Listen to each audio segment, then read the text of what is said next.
बिस्मिल्लाहिर्रहमानिर्रहीम। Welcome to Harvard academy. CSS के aspirant को हार्वर्ड अकेडमी की तरफ से अगेन वेलकम कहते हैं। आपको सेशन में जाने से पहले बताते चलें कि हार्वर्ड अकेडमी सीएसएस के डिस्क्रिप्टिव रिटर्न जिसको कहते हैं और इसके अलावा सीएसएस एमपीटी का ऑनलाइन कोर्स ऑफ़र कर रहे हैं और ये कोर्स अवेलेबल है www.harvardacademy.com पे। और आज के इस सेशन में हम सीएसएस के हवाले से और स्पेशली सीएसएस एमपीटी के हवाले से 2 मंथ्स प्लान जिसको आप गाइडलाइन को फॉलो करते हुए खुद से तैयारी कर सकते हैं, घर बैठे तैयारी कर सकते हैं अगर आपने ऑलरेडी काफ़ी सारा काम किया हुआ है। लेकिन हम आपके लिए क्या करते हैं कि आपके जो ख़ुद आपको चीज़ें करनी है वो हम आपके बिहाफ पे करके आपको सारी एक प्लेटफॉर्म पे चीज़ें ला के दे रहे हैं। ये आप पे डिपेंड करता है। अगर एक एस्पिरेंट खुद से बैठ के तैयारी करना चाहता है या फिर कोर्स ज्वाइन करने के बावजूद भी उसको जिन चीज़ों का मद्देनज़र रखना है पॉइंट्स का, उनकी हम डिस्कशन करेंगे। और ये 14 पॉइंट्स हमारे पास हैं। 14 points guidelines for CSS 2024 MPT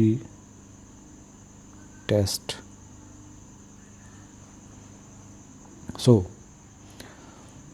इनको हमने डिटेल से डिस्कस करना है। सबसे पहला जो हमारा पॉइंट है वो है अंडरस्टैंडिंग द सिलेबस। सबसे पहले आपने अंडरस्टैंड द सिलेबस। आपको पता है डेफिनेटली इसमें आपके जो जनरल नॉलेज,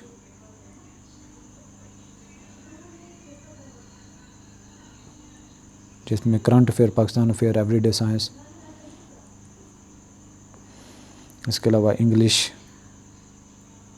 ग्रामर है,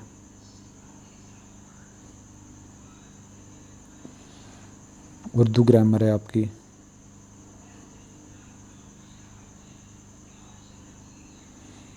करंट अफेयर्स हैं,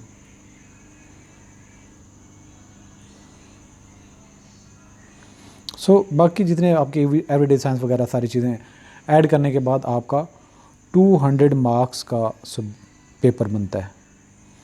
और इसकी डिस्ट्रीब्यूशन आपने देखनी है कि 20 मार्क्स किस सब्जेक्ट के हैं, 50 मार्क्स किस सब्जेक्ट के हैं, 60 मार्क्स किस सब्जेक्ट के हैं।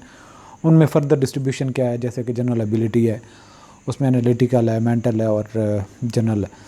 इसमें सारे पेपर की जो कंटेंट्स हैं, जो सिलेबस है, जिस पोर्शन के जितने नंबर हैं, उसको सबसे पहले तो आपने अंडरस्टैंड कर लेना है। इसके अलावा आपने आगे नहीं चलना। ये पहला स्टेप है और हर एक के लिए सेम है। दूसरे नंबर पे जो आपका इम्पॉर्टेंट पॉइंट है वो है गैदर स्टडी मटेरियल। इसके बारे में मैं आपको बहुत इम्पॉर्टेंट आइडिया देने लगा हूँ। Gather study material. इसमें स्टडी मटेरियल के हिसाब से अगर बात करूं तो कई सारे एस्पिरेंट्स हैं जो आपने बिल्कुल नहीं करना कि अगर पाकिस्तान अफेयर की बात करें तो या तो मार्केट में जाते हैं 10 बुक्स ले लेते हैं, और अगर PDF की बात करें तो हर जगह पे शेयर हो रही होती हैं और 50 बुक्स ले लेते हैं PDF में। भाई सिंपल सी बात है, आपने टू द पॉइंट चीज़ों को तैयार करना है और अंडरस्टैंडिंग करनी है। कोई भी अफलातून अरस्तू नहीं होता। CSS करने वाले भी कोई आसमान से नहीं उतरे होते और सारी चीज़ों पे उनकी भी कोई गिरफ्त नहीं होती। हाँ, ये अलग बात होती है जब CSS कर लेते हैं तो वो ये हनुमान बन जाते हैं और इस तरह से किसी चीज़ का कोई प्रेशर लेने की ज़रूरत नहीं है। आसान रखें चीज़ों को, फिजिबल रखें। लेकिन अभी आपका स्टडी का टाइम है, मेहनत करने का टाइम है, तो मेहनत करें और जितना बेहतर हो सकता है अपने MPT को तैयार करेंगे उतनी ही आपकी हेल्प होगी CSS रिटर्न में। और इस टाइम को अगर आप ऐसे टाइम पास के लिए गुजारते हैं, बस just for the sake of, मतलब कि आप MPT टेस्ट को पास करना है तो पास करना कोई मसला नहीं है, लेकिन आपने इस टाइम को बेटर यूटिलाइजेशन रखें। जिस तरह कहते हैं ना, एक बड़ा टारगेट हो तो उसको जब आप अचीव नहीं कर लेते तो उसको ब्रेक डाउन कर लो। 1 2 3 4 5 6 7 8 टास्क में कंप्लीट करोगे तो वो एज अ होल आपकी गोल अचीव हो जाती है। और एक वक्त में बस एक पे ही फोकस रखो, वो कंप्लीट हो जाए फिर उसके बाद दूसरे पे फोकस करो। तो ये एक आपके पास एक गोल्डन अपॉर्चुनिटी है CSS MPT को अगर इस्तेमाल सही तरीके से टाइम को करेंगे तो आपकी बेस बनेगी जो CSS रिटर्न में आपकी हेल्प करेगी। सो सिर्फ़ और सिर्फ मटेरियल जमा करने की तरफ नहीं जाना, टू दी पॉइंट चीज़ों को लेके चलें और जो ज़रूरी हैं और एक सीक्वेंस में लेके चलें। और हार्वर्ड एकेडमी आपके लिए ये सारी चीज़ें खुद करके दे रहा है आपको, स्टडी मटेरियल भी, MCQ के साथ प्रैक्टिस भी। तो ये लाजमी आपने करना है खुद से अगर आप तैयारी कर रहे हैं कि मटेरियल करना है क्वालिटी वाला, लेकिन दो बुक्स बस, इससे ज़्यादा बिल्कुल नहीं करना, नहीं तो फिर आपका फोकस नहीं रहेगा। अच्छा, इसके बाद अगला आ जाता है हमारा तीसरा point, create a study schedule.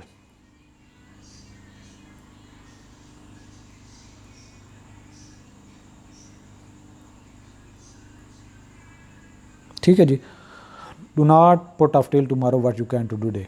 ठीक है, जो आज कर सकते हो वो कल पे नहीं छोड़ो, जो आज कर लिया वही अपना है, कल का प्लान किया कुछ भी हासिल नहीं होगा।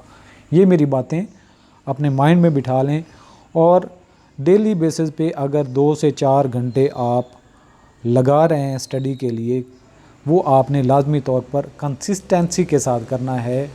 एक सब्जेक्ट को अगर लेते हैं 5 दिन के लिए तो कम से कम उसके 5-6 चैप्टर तो आपके कवर हो जाने चाहिए।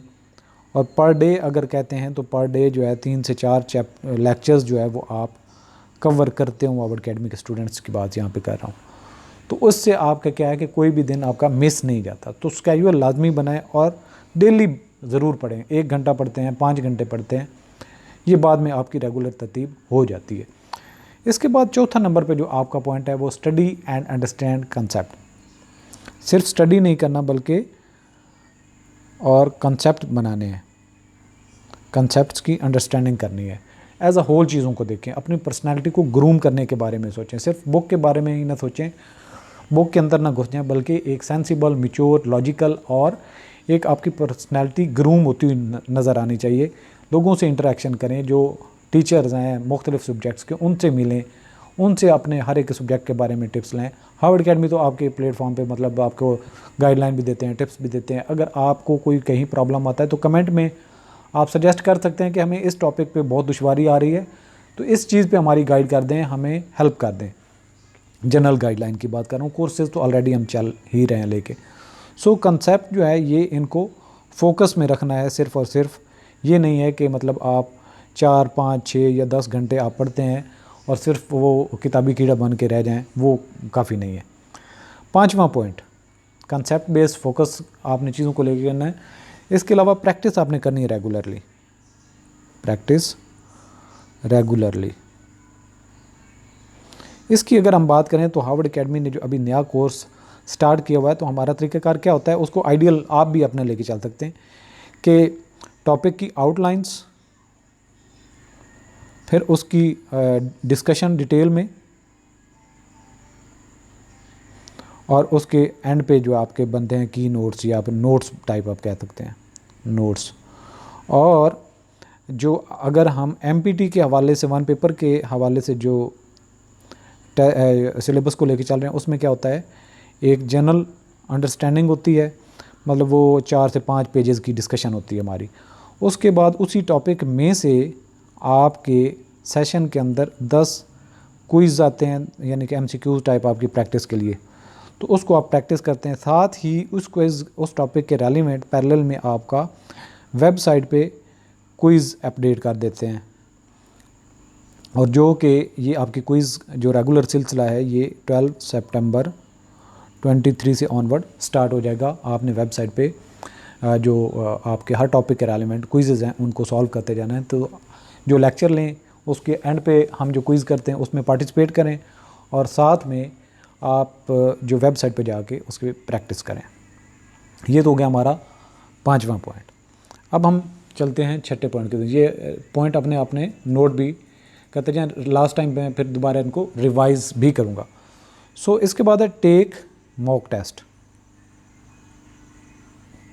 मॉक टेस्ट ये आपके एग्ज़ाम से पहले होंगे, लेकिन डेली बेसिस पे जो आपकी क्विज़ेज़ हम 12 सितंबर से लेके चलेंगे वो आपकी एक किस्म की डेली बेसिस पे मॉक टेस्ट हो जाएंगे। और ग्रैंड मॉक टेस्ट इंशाल्लाह हम जो है नवंबर के महीने में आपसे कांटेक्ट करेंगे। वो तकरीबन हम 5 टेस्ट एज अ होल यानी कि 200 मार्क्स के सब्जेक्ट के 5 टेस्ट हम ले लेंगे। तो मॉक टेस्ट की आप प्रैक्टिस करनी है। ये हमारा पॉइंट नंबर 6 था। अब हमारा पॉइंट नंबर 7 आ जाता है कि एनालाइज मिस्टेक्स। एनालाइज मिस्टेक्स कि आप ड्यूरिंग लेक्चर जो क्विज़ हम सॉल्व करते हैं उसमें आप देखते हैं कि कहाँ पे प्रॉब्लम कर रहे हैं, उस एरिया को फोकस करें। अगर मैं साथ में अगर कहूँ कि एनालाइज मिस्टेक्स की अगर आप बात कर रहे हैं तो अपने वीक सब्जेक्ट्स, वीक एरियाज़ को आइडेंटिफाई करें और उनके ऊपर फोकस करें और उनको स्ट्रेंथन करें। ये हमारा 7वां पॉइंट हो गया। 8वां पॉइंट अब आ गया हमारा रिवाइज रेगुलरली।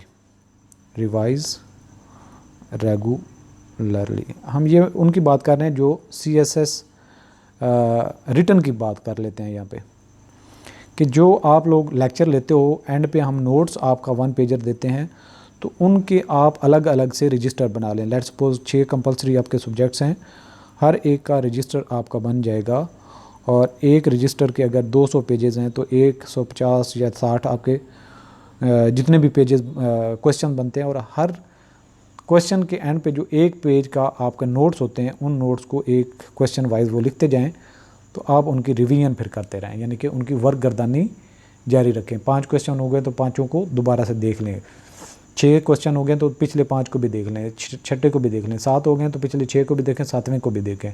इस तरीके से आपकी रिवीजन चलती रहनी चाहिए। रिवाइज़ करें, रेगुलरली करें, ताकि वो जो नॉलेज आपको पहले मुश्किल लग रहा था वो आपकी बॉडी का, आपके माइंड का एक हिस्सा बन जाए।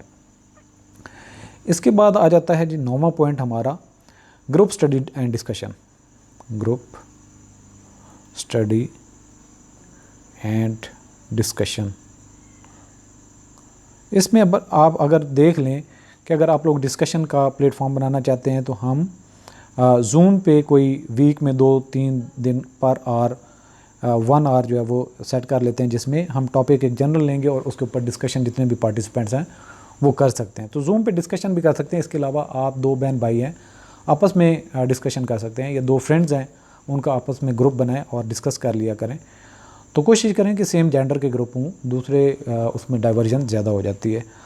तो इसके बाद आ जाता है जी 10वें नंबर पे हमारा पॉइंट कि स्टे हेल्दी। स्टे हेल्दी, अपनी एक्सरसाइज आपने रखनी है। डेली बेसिस पे उठें, वॉक करें, आधा घंटा करते हैं, 2 घंटे करते हैं, 3 घंटे करते हैं। तो अपनी हेल्थ का, अपनी डाइट का, इन चीज़ों का आपने लाजमी तौर पर ख्याल रखना है। 11वें नंबर पे स्टे अपडेटेड।